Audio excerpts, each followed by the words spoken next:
ที่มันไม่ดีเดี๋ยวเขาจะทนเธอไม่ไหวและไม่ต้องกลัวไม่ว่าจะเป็นหรือตายจะไม่ไปวุ่นวายกับเธอให้เขานั้นคืนใจเข้ากันตามสบายไม่ต้องกังวลเรื่องใดเพราะฉันยินดีที่เธอทิ้งกันมีมันก็ไม่ตายอยู่คนเดียวมันก็สบายไม่เคยคิดเสียดายที่เลิกกับคนไม่จริงใจไม่ต้องกังวลกังวายว่าเธอจะทำอะไรกับใครที่ไหน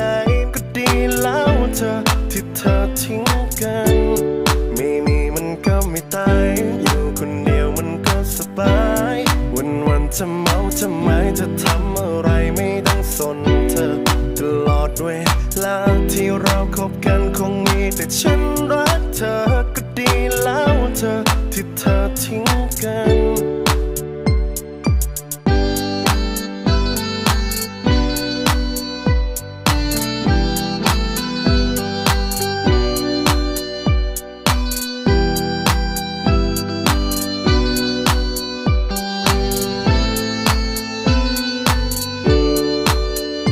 ทำให้ฉันเข้าใจอะไร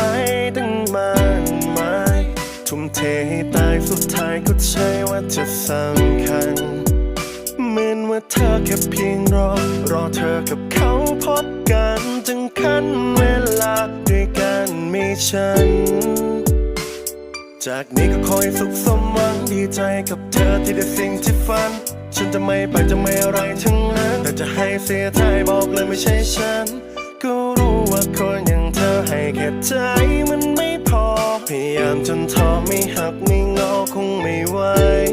มีมันก็ไม่ตายอยู่คนเดียวมันก็สบายไม่เคยคิดเสียดายที่เลิกกับคนไม่จริงใจ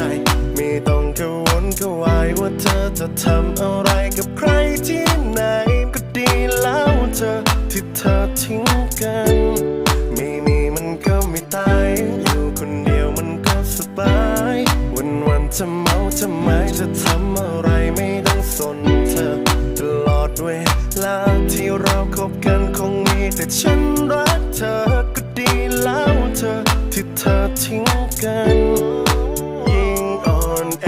ทำให้เจ็บเป็นเท่าตัวเธอไม่เจอกับตัวคงไม่มีวันจะเข้าใจดีที่ฉันให้เธอไปแค่เพีย